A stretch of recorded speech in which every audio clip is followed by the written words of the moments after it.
Hello, welcome back for a bit more about Druids from Wilson and Blackett, who researched the old British records, which you would think would be the place to look for details about British Bardism and Druids. The first one we ducked into how the Roman and Greeks have really messed things up. Now, I know this was going to be a little bit difficult for some people, because for some reason in the world we have a situation where certain things can never be attacked or criticised. One of which is anything Irish, so apologies in advance if you're from that point of view. Because what this shows is that the Druidism and Bardism is a British phenomenon, Welsh more really. It would be Welsh these days because all the other bits have kind of been lost over time. And then spread out from there. Alright, so let's hear a little bit more about that. What the Khumric records have to say about Bardism, or the practice of Druidism, is quite explicit. Quotes, 3 nations corrupted what was taught of them of the British Bardism, blending with it heterogeneous principles, by which means they lost it.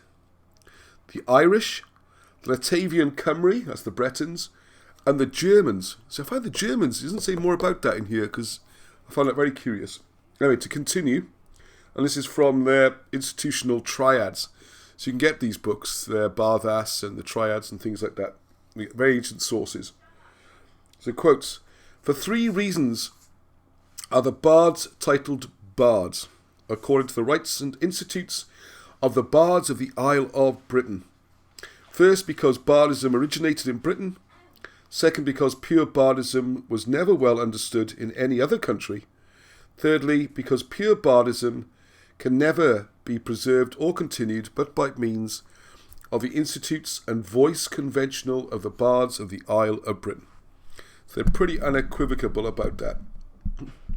Latavia was ancient Brittany and Normandy, colonised by the British in the AD 383 invasion of Gaul by Maximus Clemens Maximus. Another bizarre, not bizarre, the history is amazing. One of the highlights of British history is bizarre that it never seems to make it to any history books. Latavia is still remembered in the town of Lesieux and in the Brute Griffith ap Arthur as Londonesia, and it became Normandy equals Normans T equals the house or home, and that was about 933 the name changed. So what you have there is T at the end, showing it's Welsh, the derivation of the name. It's not Normania or Norman land or anything like that. It's Normandy, home. The Reverend, nothing can be Welsh, so that'll just be scorned. Ignored. Anyway, back to the book. The Reverend J. Williams ap Ithel M.A. published a full account of the Druidic system in 1852 in the volume titled Bardas, 2 volumes ago there, and subtitled The Bardo-Druidic System, in which he shows that the Colburn alphabet, its derivations and symbolic meanings are inextricably entwined with the Druidic system. I'll just put this on the screen. Names are a bit tricky.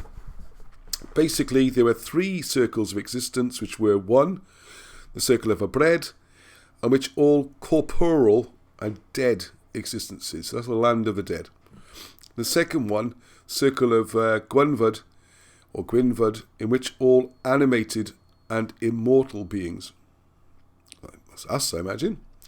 And then the circle of Coigant, where there is only God.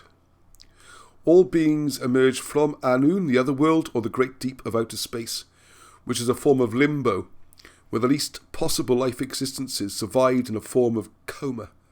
From Anun, all life existences entered the circle of Abred, and progressed steadily upward from the lowest forms of life to the highest form, which is man.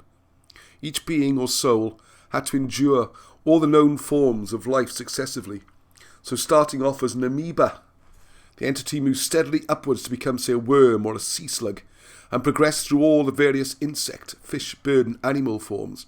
Frogs, sparrows, mice, cats, dogs, wolves, bears, boars, sheep, cattle and so on. In each life or existence, the soul is gaining all experience, and without gaining all life experience, it is not possible to progress upward to finally becoming a human being. This doctrine of transmigration of the soul through successfully higher life forms in this circle of Adbred was firmly held, and it was also believed that all life first crawled out of the sea in the simplest life forms. Much of this was published by a theologian in 1846 and must have been known to Charles Darwin, who studied theology. So we talk a little bit more about their reincarnations and stuff in the other part on the Druidism and Bardism. Quite a bit different to the sort of hippie version we get today, isn't it? I'm trying to sound rude. I was a bit rude. Anyway, let's hear about proper British Druidism and Bardism. Till the next time, peace, which is Heddwch.